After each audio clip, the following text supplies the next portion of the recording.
In Kolkata's Jadavpur area, left party trade unions staged a foot march as part of the nationwide Bharat Bandh called by a joint forum of 10 central trade unions. The protestees aimed at opposing the central government's economic reforms, which the unions claims undermine workers' rights and promote privatization. Demonstrators blocked railway tracks at Jadavpur station and gathered near the 8B bus stand, raising slogans and lighting fires to mark their descent. Heavy police deployment was seen in the area to maintain order as protesters demanded the rollback of labor codes and contractual employment policies.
সমগ্র দেশ জুড়ে তৃণমূল বিজেপির setting সংস্কৃতির বিরুদ্ধে আমাদের আজ ধর্মঘট হরতাল।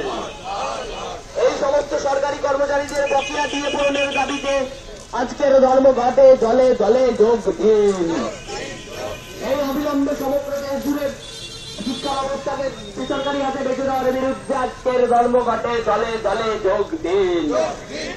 এই ভারতবর্ষের শিক্ষা ব্যবস্থাকে আম্বানি আদানি টাটা বিড়লাদের হাতে বেঁচে দেওয়ার বিরুদ্ধে আজকের ধর্মঘটে